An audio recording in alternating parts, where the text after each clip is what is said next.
यकम सितंबर 1948 को जिन्ना ने ज़ियारत से बरी फ़ौज के सरबराह जनरल डगलस ग्रेसी के नाम एक ख़त तहरीर किया जो बदकिस्मती से उनकी आखिरी तहरीर साबित हुई। इस ख़त में उन्होंने लिखा, मैंने आपके ख़त की एक नकल कायदे-आज़म रिलीफ फ़ंड के नायब सदर को भेज दी है और मैंने इस फ़ंड में से 3 लाख रुपए की इमदाद की मंजूरी दे दी है जो थल प्रोजेक्ट के मुहाजिर फ़ौजियों की बहबूद के लिए मखसूस है। इसी रोज़ डॉक्टर इलाही बख्श ने मायूसाना लहजे में मोहतरमा फातिमा जिन्ना को बताया कि उनके भाई को हेमरेज हो गया है और उन्हें फ़ौरन कराची ले जाना चाहिए क्योंकि कोयटा की बुलंदी के उनके लिए मौजू नहीं है। अगले आने वाले दिनों में जिन्ना की तबीयत मजीद बिगड़ती चली गई। 5 सितंबर को डॉक्टर्स ने तशखीस किया कि उन पर नमूनिया का हमला भी हुआ है। डॉक्टर इलाही बख्श ने अमेरिका में पाकिस्तान के सफ़ीर मिर्जा अबू अल हसन इस्फहानी को लिखा कि वो जिन्ना के लिए चंद डॉक्टर्स को भिजवा दें। इन डॉक्टर्स के नाम डॉक्टर फयाज अली शाह ने तजवीज़ किए थे। इसी दौरान डॉक्टर इलाही बख्श ने कराची से डॉक्टर मिस्त्री को भी कोयटा बुलवा लिया, मगर इसके बावजूद जिन्ना की तबीयत में कोई इफाका नहीं हुआ और इनकी नकाहत में इजाफा होता चला गया। 11 सितंबर 1948 को जिन्ना को स्ट्रेचर पर डाल देकर उनके वाई किंग तैयारे तक पहुंचा दिया गया। जब उन्हें तैयारे तक ले जाया जा रहा था तो अमले ने उन्हें सलामी दी और फिर सब ये देखकर हैरान रह गए कि जिन्ना ने इंतहाई नकाहत के बावजूद फौरन ही उनका जवाब दिया। उनके हाथ की जुम्बिश से महसूस होता था कि उन्हें बिस्तर मर्ग पर भी नज़्मो ज़ब्त के तकाज़ों का मुकम्मल एहसास था। कोयटा से कराची तक का सफर 2 घंटे में तय हुआ। इस दौरान जिन्ना बड़े बेचैन रहे। उन्हें बार बार ऑक्सीजन दी जाती रही। ये फर्ज कभी फातिमा जिन्ना और कभी डॉक्टर इलाही बख्श अदा करते रहे। जिन्ना की एम्बुलेंस ने अभी फकत 4 मील का फासला तय किया होगा कि इसका इंजन पेट्रोल खत्म होने के बायस एक झटके साथ बंद हो गया। इसी के साथ एम्बुलेंस के पीछे पीछे आने वाली कार, सामान बरदार ट्रक और दूसरी गाड़ियां भी रुक गईं। कायद की हालत इस काबिल नहीं थी कि रास्ते में बिला वजह एक लम्हा भी जाया किया जाता। ड्राइवर 20 मिनट तक इंजन को ठीक करने की जिद्दोजहद करता रहा। आखिर फातिमा जिन्ना के हुक्म पर मिलिट्री सेक्रेटरी ने अपनी कार में एक और एम्बुलेंस लेने के लिए रवाना हो गए और डॉक्टर मिस्त्री भी उनके साथ थे।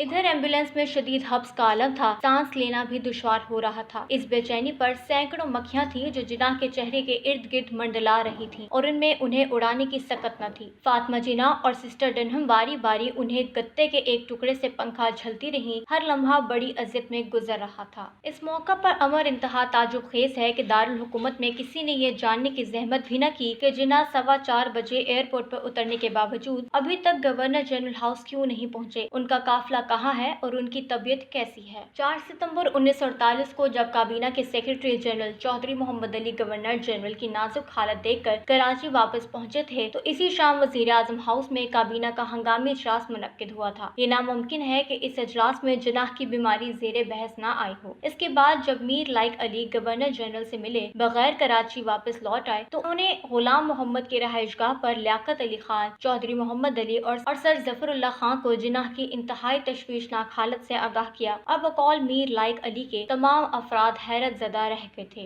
पाकिस्तान में इंडिया के पहले हाई कमिश्नर श्री प्रकाश ने अपनी किताब पाकिस्तान कयाम और इब्तदाई हालात में भी इस वाक़े का जिक्र किया है। उन्होंने लिखा है कि इन दिनों मकामी रेड क्रॉस के इंचार्ज जमशेद मेहता थे जिनकी इज्जत कराची का हर फर्द बशर करता था। बाद में उन्होंने मुझे बताया कि मुझे शाम को पैगाम मिला कि एक आदमी बहुत अलील है, क्या आप इसके लिए एम्बुलेंस भेज सकते हैं। ये वाक़या 5:30 बजे का है। खुदा खुदा करके कर्नल नूल्स और डॉक्टर मिस्त्री एक दूसरी एम्बुलेंस लेकर वापस आए। कयास किया जा सकता है कि ये वही एम्बुलेंस होगी जिसका जिक्र श्री प्रकाश ने किया है। जिन्ना को स्ट्रेचर पर डालकर इस एम्बुलेंस में मुंतकिल किया गया और यूं शाम 6:10 पर वो गवर्नर जनरल हाउस पहुंचे। एयरपोर्ट से रहायशगाह तक का 9 मील का फासला जो ज्यादा से ज्यादा 15-20 मिनट में तय हो जाना चाहिए था तकरीबन 2 घंटे में तय हुआ, यानी 2 घंटे कोयटा से कराची तक और 2 घंटे एयरपोर्ट से गवर्नर जनरल हाउस तक। ये तकलीफ दे सफर जिन्ना ने इस कसम पुरसी के आलम में किया कि हमारी तारीख में इसकी कोई मिसाल नहीं मिलती है और ना कोई तौजीह। डॉक्टर्स ने उन्हें ताकत का एक इंजेक्शन लगाया और डॉक्टर इलाही बख्श के बकौल जब उन्होंने होश में आने पर जिन्ना से कहा कि वो जल्द ही ठीक हो जाएंगे तो उन्होंने आहिस्तगी से कहा, नहीं, मैं जिंदा नहीं रहूंगा। डॉक्टर इलाही बख्श के मुताबिक ये कायदे आजम मोहम्मद अली जिन्ना के आखिरी अल्फाज थे। डॉक्टर रियाज अली शाह ने लिखा है कि जिन्ना के आखिरी अल्फाज अल्लाह पाकिस्तान थे, जबकि